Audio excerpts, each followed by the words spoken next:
wish ko lang. Magandang hapon po mga kapuso. Ibinibigay lamang daw ang mga pagsubok sa buhay upang subukan ang tatag ng ating pananampalataya. Pero paano kung dumating sa puntong susuko ka na at hindi mo na alam kung sino ang tatakbuhan? Walang pwedeng makinig at pagsumbungan. Minsang umugong ang pangalang Rudy Santos sa halos lahat ng peryahan sa buong bansa. Siya kasi ang tinaguriang octopus man ng Pilipinas. Isang nilalang na nagmistulang tinubuan ng 4 panggalamay sa gitna ng kanyang katawan. Pero ngayong tila wala nang namamangha sa kanyang pagiging kakaiba. Papaano na maitataguyod ni Tatay Rudy ang kanyang mag-iina na ang tanging kinagisnan ay ang pagtatrabaho sa perya? At pakinggan natin ang kwento ni Honey Lynn, isang survivor noong nanalanta ang bagyong Sendong sa Mindanao. Nilamon ng rumaragas ang tubig ang kanyang mga magulang at 2 kuya. Tanging siya lamang at 2 pang nakababatang kapatid ang nabuhay sa kanilang pamilya. May nakarinig na kaya ng kanilang mga daing? Sasagutin namin yan ngayong hapon, dito sa Wish Ko Lang. Tanging si Honey Lynn na lamang ang inaasahan ng kanyang 2 nakababatang kapatid matapos malagas ang kanilang buong pamilya sa kamay ng bagyong Sendong. Bagamat nag-iwan ng malaking pilak ang dinanas nilang trahedya, wala nang planong lumingon pa ang dalagita. Lahat ay pipilitin niyang suungin para sa kanyang mga kapatid.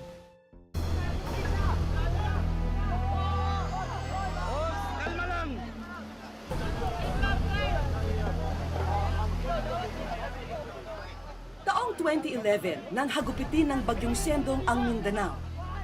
At isa sa pinakamalalang napinsala ay ang Iligan City.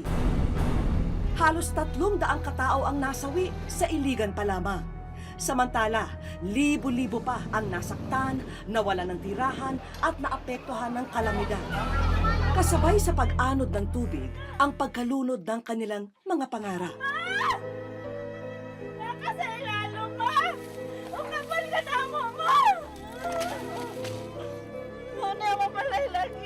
Hindi inaasahan ng mga residente na ang masayang paghahanda nila para sa Kapaskuhan ay mauuwi pala sa pagluluksa at pagdadalamhati.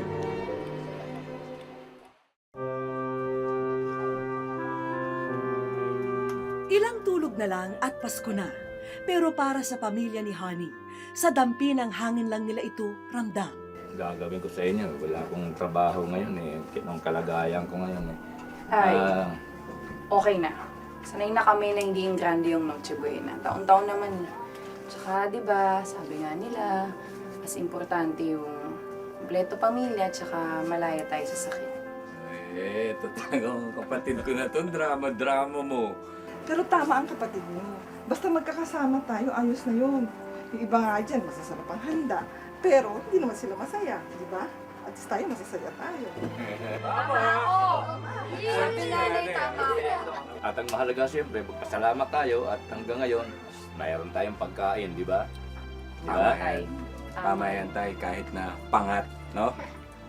Masarap yun. Abutin pa ba natin ng pangal, yung ating ulam? Sana. Tama na nga yan. Kain na kayo at lalamig na ang pagkain. Pwede kumain. Nananatiling masaya at buo ang pamilya ni Honey. Dahil sa kabila ng hirap na kanilang dinaranas, positibo ang pananaw nila sa buhay.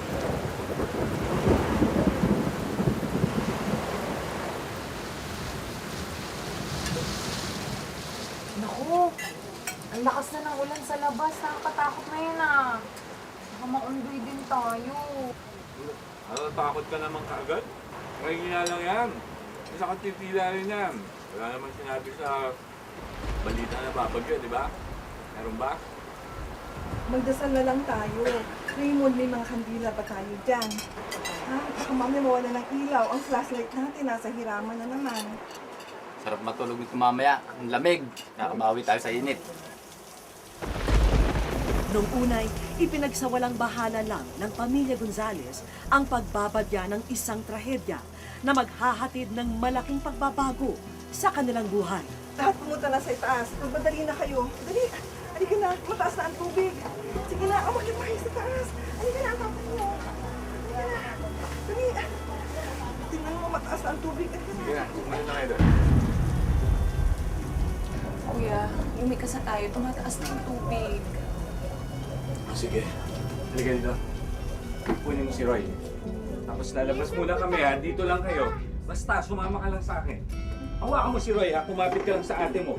Ikaw huwag kang malikot ha. Dito lang kayo. Babalikan ko kayo. Halika na.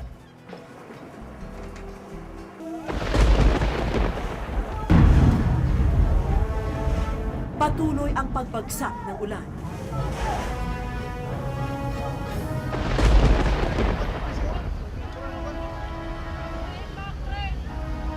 Dito lang kayo ha. Mag-iingat ka. Hani, alisto kayo dito ha. Takot ako eh. Babalikan ko lang sila nanay tsaka si tatay. Huwag kayong lalayo sa atin ninyo ha. Kunin mo si Roy. Kuya, mag-iingat ka. Huwag kang lalayo sa ate mo, ha?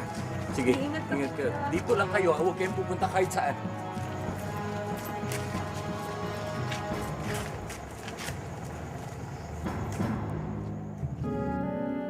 Sina Honey nag-iintay sa pagbalik ng kanyang kuya.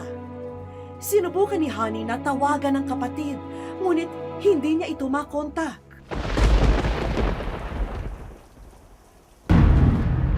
Tinatakot ako.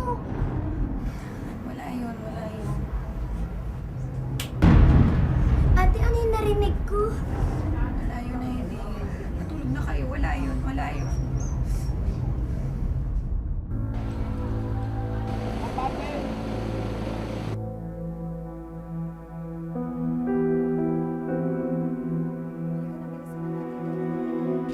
Pagputok ng umaga, agad tinungo ni Honey ang kalapit bahay kung saan nila natanaw ang iba pang miyembro ng kanilang pamilya. Pero ni anino ng bahay ay di na nila nakita pa.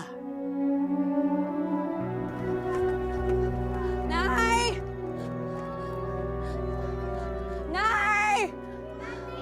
Tay! Ate, ano bang ginagawa natin dito? Asala sila nanay at tatay. Nay! Marami ang namatay at libo-libong ari-arian ang napinsala. Isa-isang sinipat ni Honey ang mga labing nasabat ng mga rescuer. Ngunit wala sa mga ito ang kanyang mga kadugo. Nay!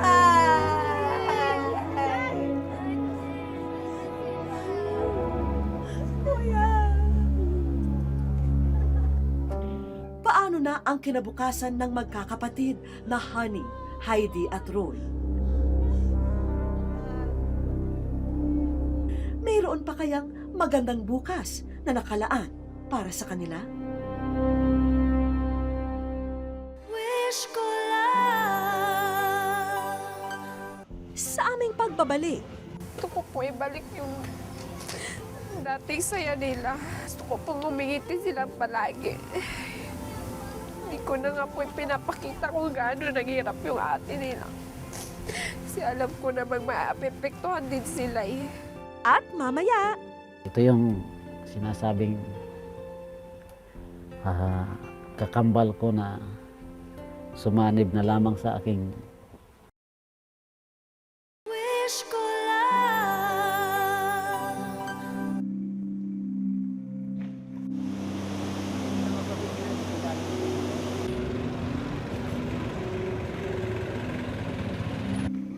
halos 5 buwan na ang nakalilipas mula nang rumagasa ang bagyong Sendong sa Iligan City. Pilit na bumabangon ang syudad at unti-unti na ring bumabalik sa normal ang buhay ng mga residente. Pero hindi lahat ay nakakausap. May ilan pa ring hindi makaahon sa problemang dinulot at iniwan ng bagyo. Isa na nga rito si Honey. Kung karamihan sa mga residente na wala ng tirahan, siya mas matindi ang naging kawalan. Yung mga magulang ko po, tsaka dalawang nakakatanda kong kapatid at tsaka yung sister-in-law tsaka pamangkin ko po na 6 months. Hindi po sila nakita, anim. Hindi po namin nakita yung bangkay nila. Missing po sila lahat. Ang dalawang nakababatang kapatid na sina Heidi at RJ lang ang nakaligtas kasama ni Honey. At hanggang ngayon ay hindi pa nila natatagpuan ang kanilang mga magulang at mga kapatid. Hindi ko po inaasahan na mawala po sila. Mahirap po maging ina at saka tatay. Lalong-lalo na po maliliit pa yung kapatid ko.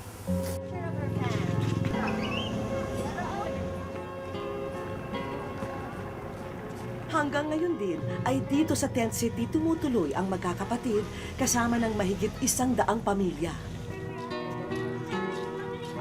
Lahat sila naghihintay ng permanenteng tirahan na ibibigay ng gobyerno o pribadong ahensya.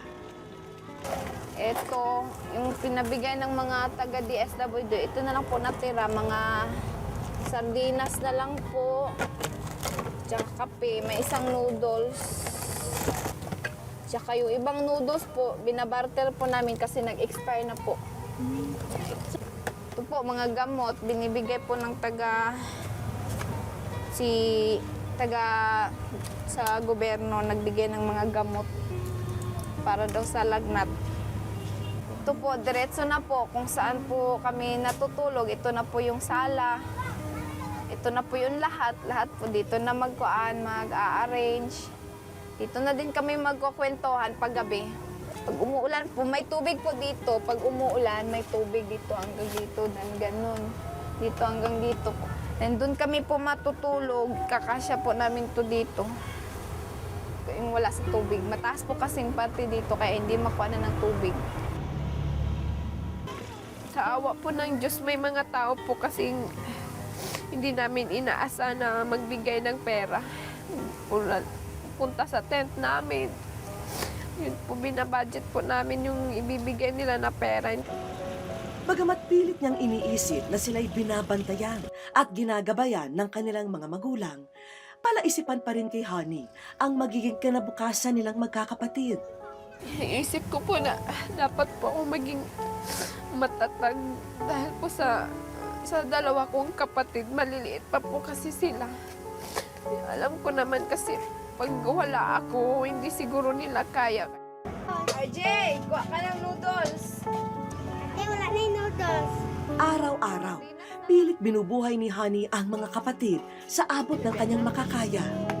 Sa murang edad ni na Heidi at RJ, kahit papano, naunawaan na nila ang nangyari sa pamilya, kaya naman hindi rin sila nagiging pabigat sa kanilang ate Honey. Palagi lang nila sinasabi sa akin na nasa langit na sila, ate, no. Kasi nung sa baha, nakita din naman nila yung pangyayari. Kita nila yung pagkuha ng mga patay, kita nila yun.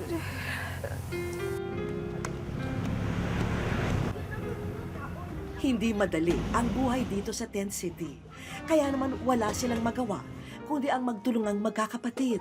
Kaya imbes na unahin ni Heidi at RJ ang paglalaro, tinutulungan muna nila ang kanilang ate Honey sa mga gawaing bahay. Gayunpaman, ayaw din niyang ipagkait sa mga ito ang kaligayahan ng pagiging bata. Ano ako gamay? Ada ko. Gusto kong remote control ng kotse. Barbie Gusto ko po ibalik yung dating saya nila kahit papaano. Gusto ko pong umingiti sila palagi. Hindi ko na nga po pinapakita kung gaano naghirap yung ate nila. Kasi alam ko namang maapepektuhan din sila eh. Iya, dapat siya rin maato kay Dua iya. Malaking biyaya na kung ituring ni Honey ang anumang tulong na inaabot sa kanila. Lalong-lalo na yung para sa kanyang mga kapatid. At ang pinakamahalaga para sa kanya ay ang mga gamit pang eskwela na ibinibigay kina RJ at Heidi. Masakit para kay Honey na tanggapin ang inilatag na kapalaran sa kanila. Hindi rin maunawaan kung bakit sa kanila pa ibinigay ang hamon na ito. Pero sa kabila nito, isang pangako ang binitawan niya para sa mga kapatid. Pinapangako ko po sa mga magulang ko po na magtatapos po kami ng pag-aaral, kaming tatlo. At aalagaan ko po yung dalawang kapatid ko.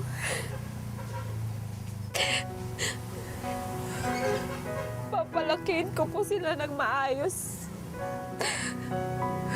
Na may takot po sa Diyos.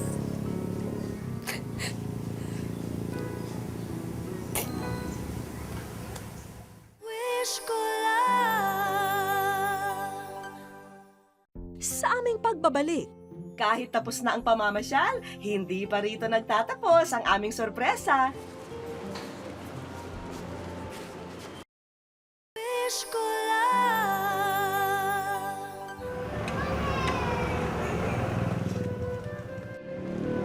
Maaga pa lang, sinundo na namin ang magkakapatid na sina Honey, Heidi at RJ.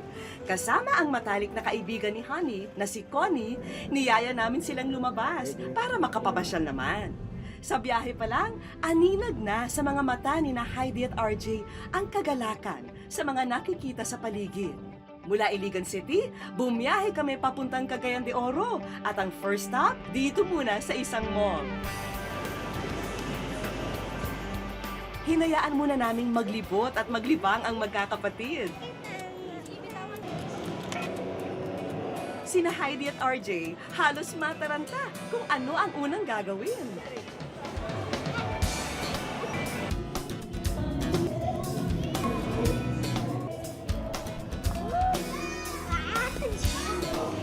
Mula kasi nang maganap ang trahedya, ngayon lang daw sila nakapamasyal na magkakapatid.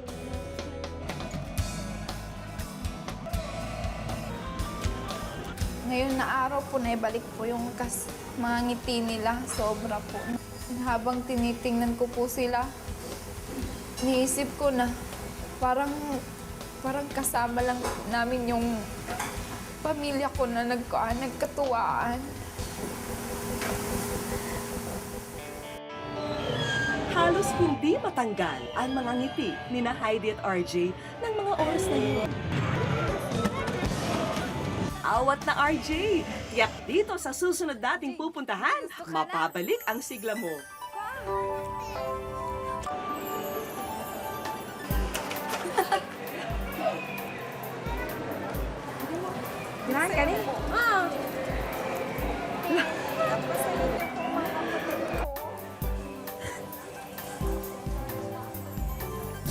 Hindi na rin napigilang umiyak ni na Heidi at RJ. Batid nila kasi ang sakripisyong ginagawa ng kanilang ate Honey para sa kanila. Siyempre, kung nakuha na ni RJ ang wish na remote control car, pwede ba naming makalimutan ang wish naman ni Heidi na manika? Heidi. Ano pangalan niya? Itodo nyo na ang pamimili dahil sagot na namin ang iba pang laruan na gusto nyo. Minsan lang mapasaya yung mga kapatid ko. Kanina, tuwang-tuwa po talaga sila. Sobra, parang ayaw nga na nilang umuwi. Sobrang saya nila. Nalilibang sila sa mga laruan doon. Kahit tapos na ang pamamasyal, hindi pa rito nagtatapos ang aming sorpresa.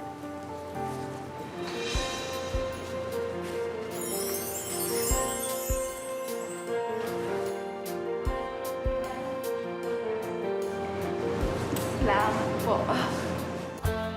May samot-saring groceries din para sa inyong pang-araw-araw na konsumo. Yak na tuloy na rin sa eskwelahan ang magkakapatid dahil sa mga bagong uniforme at gamit sa school. Maraming salamat po. Napasaya niyo po kami. In behalf of Iligan Computer Institute, I would like to present this certificate of scholarship to you, Hanilin. You are entitled to choose any courses offered in Iligan Computer Institute, and not just being a full scholar, but as well as you can be a student assistant in ICI. And also to Roy Aligado Gonzalez Jr. and to Heidi Aligado Gonzalez. Thank you so much and congratulations. Salamat po sa inyo. Maraming salamat po. Ate, magiging teachers ako. Dagdag kita na rin para sa iyo, Honey, ang dala ng aming bisita. we would like to present to you this certificate of sponsorship. This includes Red Logo products worth 20,000 pesos as your startup to support you and your family using Red Logo products as your direct selling business. Sa tulong ng Rotary Club of Iligan, isa si Honey sa napiling mailipat na ng tirahan ngayong buwan. May salamat sa tulong sa GMA. Salamat po. Isa lang sa mga mahal natin sa buhay ang pumanaw ay masakit ng tanggapin. Ano pa kaya ang mawalan ng 4 na kaanak tulad ng nangyari kina Honey, Heidi at RJ? Pero bilang nakaligtas, utang na loob nila sa kanilang sarili at sa pumanaw nilang pamilya na huwag sayangin ang kanilang buhay. Maswerte sina Heidi at RJ dahil bukod sa mga anghel nila na nasa langit, may isa pang anghel na nagbabantay at gumagabay sa kanila dito sa lupa. Wish ko lang sa aming pagbabalik. Ito yung sinasabing kakambal ko na sumanib na lamang sa aking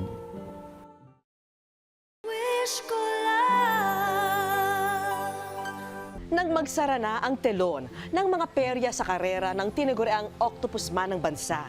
Kasama nitong nagsara ang magandang kinabukasan para sa pamilya ni Mang Rudy. Ngayong ang kanyang asawa na lamang ang may kakayahang kumayod. Papaano ipapakita ni Octopus Man na siya pa rin ang matibay na haligi ng kanilang tahanan? Sa makulay, maingay at masayang mundo ng karnaval, uminog ang kanyang buhay. Sa mundong yun, minsan siyang naging artista, minsan siyang bumida at nakilala.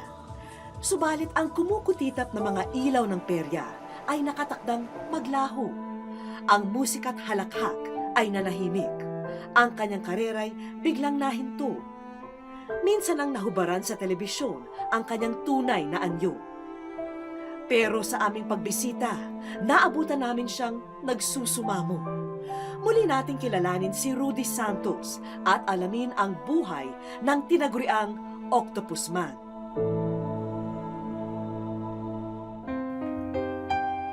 Kung pagmamasdan, ang 60 taong gulang na si Mang Rudy, aakalain mong naputulan lamang siya ng isang binti.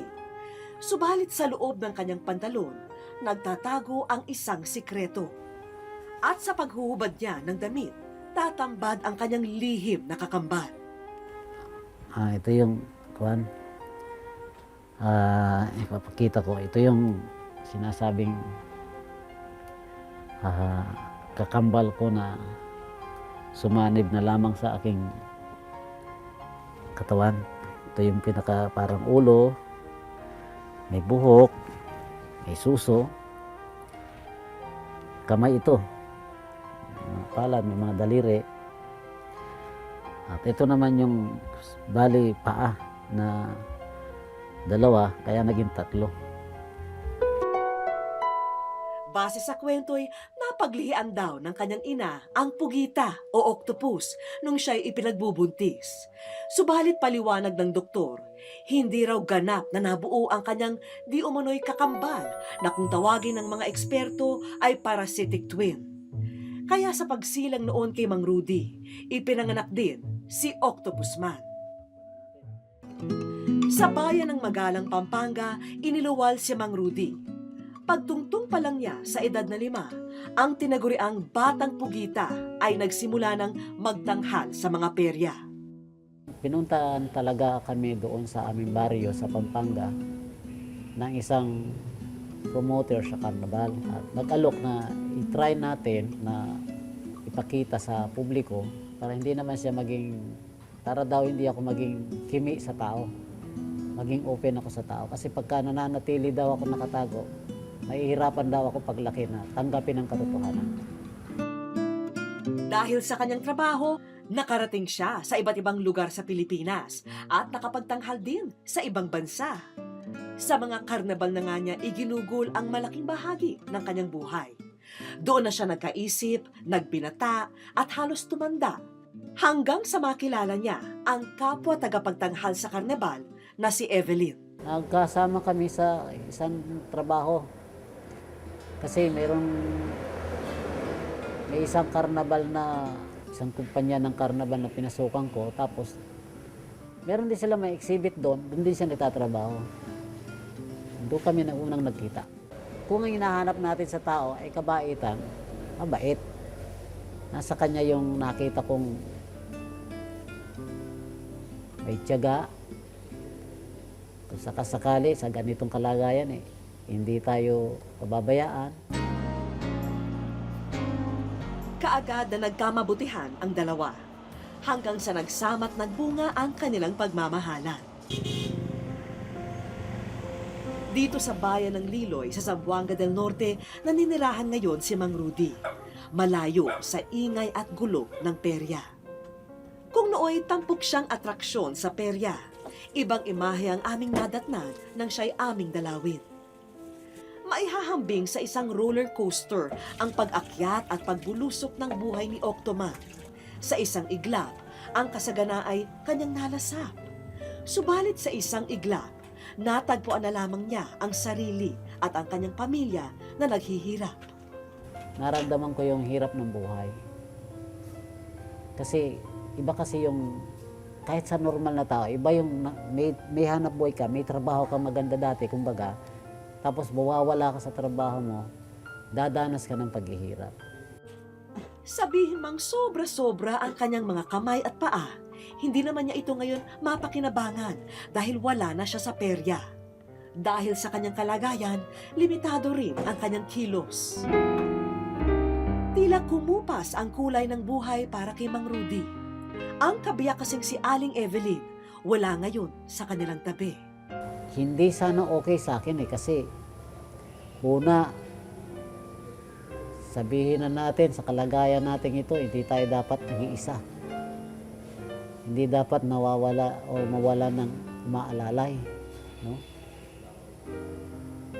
At siyempre, bilang ama ng tahanan, hanggat maaari, sana gusto natin tayo ang gagawa ng mga paraan para makahanap tayo ng mga kagaya ng financial problem, no? Pero dahil sa talagang walang magawa, tinanggap ko yung katuwiran niya na kailangan natin magtulungan. Ang nag-iisang anak ni Mang Rudy na si Risa, damang-dama ang matinding epekto ng pag-alis ng kanyang ina. Mas mabuti po yung kumpleto kasi nagtutulungan sila. Ngayon po, kami na po dalawa ni Papa. Malungkot po eh. Malungkot kasi dati, pag nandito si Mama, lagi kaming nagtatawa. Kayo hindi na. Ang unika iha ay gumagawa ng mamunting paraan upang malamnan ang nagugutom nilang tiyan. Nagbabalot po ng tinapay kasi pag gabi po, binibigyan po kami. Yun na lang po yung almusal namin pagka umaga. Mahirap man ang sitwasyon, pilit kinakaya ni Mang Rudy at ng anak na si Risa ang lupit ng kahirapan at ang hapdi ng pagkawalay sa ilaw ng tahanan. Kahit mahirap ang buhay, mas gusto ko yung makakasama kami. Pero dahil nga may mga problema kami, sa ngayon, wala akong hanap buhay, walang pinakukunan ng ibang source of income, wala talaga. Kaya titiisin ko na nandun siya, nandito ko, bagamat mahirap talaga. Habang dito sa Quezon City, dinala ng tadhana si Aling Evelyn. Malayo sa nakagisnang buhay at milya-milya ang distansya sa mahal na pamilya. Mayroon din pagkakaiba kasi tatrabaho ka sa ibang tao tapos yung pamilya mo naiwanan mo. Parang nakakaano ba, yung di mo sila naalagaan. Tila sinubok daw sila ng pagkakataon sa sunod-sunod na problemang inabot. Unay, nalugi ang kanilang munting tindahan at pagkatapos ay iba't ibang sakit ang dumapo sa kanilang mag-asawa. Ang mga ito ang nagtulak sa kanya upang sumugal sa pangangatulong dito sa Kamaynilaan. Ayaw nga sana niya kasi yun nga, malayo. Sabi ko naman sa kanya, pumayag ka na para medyo makatulong din ako ng kahit konti. Para medyo makaluwag-luwag ng konti. Sinasabi niya na umuwi ka na lang dito. Kaysa naman malayo ka, kahit na mahirap lang tayo, basta magkakasama tayo. Kako, sige lang, uwi din ako. Subalit ang Maynila ay tila naging lungsod ng pagdurusa para kay Aling Evelyn. Ang 6 na buwan kasi niyang pananatili rito, ang pinakamatagal na panahong nawalay siya sa mga minamahal. Parang gusto ko na lumipad, pauwi. Kasi, yun nga, inaalala ko silang dalawa na akong umaalalay sa kanila. Dahil, yun nga, yung asawa ko, hindi naman nakakatrabaho dahil sa kanyang disabled, kapansanan niya. Kaya, medyo masakit din sa loob ko na napawalay ko sa kanila. Kaya kung may pagkakataon daw sana, mas pipiliin niyang umuwi sa Zamboanga upang makasama ang kanyang mag-ama. Itinuturing natin ang mga karnabal bilang mga lugar aliwan, mga pasyalang kumikiliti sa ating imahinasyon at nagpapatotoo sa ating pantasya sa sandaling panahon. Ngunit para kay Mang Rudy, ang sirko ay kanyang buhay at ang kanyang buhay ay isang sirko. Wish ko lang. Sa aming pagbabalik, walang kaalam-alam ang mag-ama na may paparating ng bisita. Wish ko lang. Muling kikislap ang mga buhay ni Mang Rudy at Risa dahil sa mga inihanda naming sorpresa. Mula Maynila, ipinagpaalam na namin sa amo ni Aling Evelyn na iuwi na siya sa Zamboanga del Norte. Matagal na rin daw kasi siyang pinayagan, kaso wala siyang pamasahe.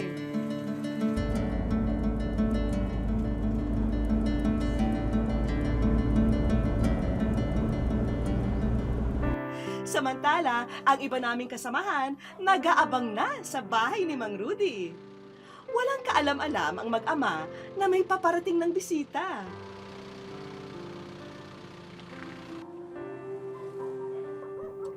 Maya-maya pa'y,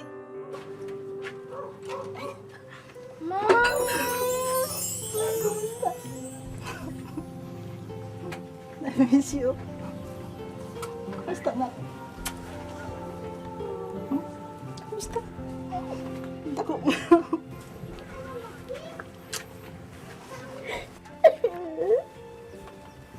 Kumusta din? Payat mo na.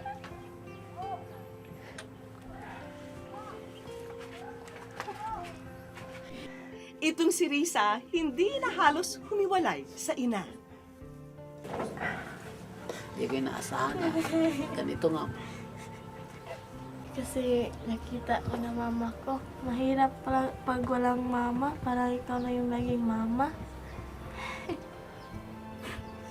Maligaya si Mang Rudy na sa wakas ay kaharap na niya muli ang babaeng sa kanya'y nagmamahal sa kabila ng kanyang kaanyuan. Ngayon, nandito na ako. Maalagaan na kita ulit.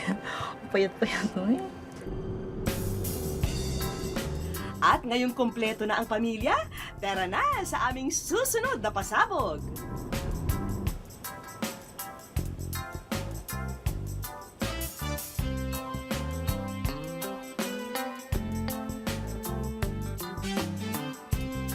Bagamat Hunyo na, ihahabol namin ang kanilang bakasyon. Dinala namin ang Pamilya Santos dito sa sikat na resort sa Dapitan City. Isang bonggang vacation treat ang aming inihanda para sa kanilang muling pagkikita. Enjoy na enjoy ang pamilya sa ganda ng lugar. Pagkagat ng dilim, tuloy ang sorpresa. Sa sikat na theme park na ito sa Dapitan City namin dinala ang buong pamilya. Tila nasa Fantasyland ka sa lugar na ito. Kaya naman manghang-mangha sila sa pagpasok. Kaagad silang sinalubong ng mga tauhan ng Fantasyland.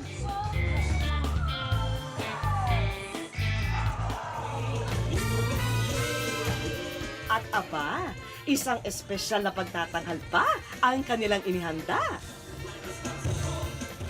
Mukhang aliw na aliw sila sa kanilang pinanunood. Maya-maya pa'y dala na ng aming mga kaibigang fairy ang aming sorpresa. Abracadabra! Wish ko lang. Ha? Masaya lang. Natuwa sila. Naluluha lang sila sa galak. Isa na itong dahilan para maibigay ko yung maging masaya sila. Hindi maitatangking tuwang-tuwa ang lahat. O ayan, Mang Rudy, akyat na po kayo sa stage dahil ang inyong mga nakikita, abay, sa inyo na. Una sa listahan, ang Sari-Sari Store Package. Ayan, pwede na uli buksan ang kanilang tindahan. May bigas, pagkain, gamit sa bahay at kung ano-ano pa. Sa lahat ng taong may bukas na puso na nagandog sa anumang bagay na nasa sa aming harapan ngayon, sa lahat-lahat mula sa pamunuan hanggang sa pinakabababang staff, nandoon ang aking pasalamat at lalo-lalo na sa ating Panginoon na dininig niya ang aking dalangin. Masayang masaya. Maraming salamat sa Wish ko lang. Napakasaya kasi ang laki ng tulong ng Wish ko lang eh.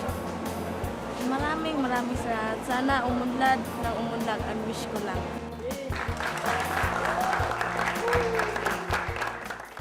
Pati ang mga gamit sa school ni Risa, areglado na rin.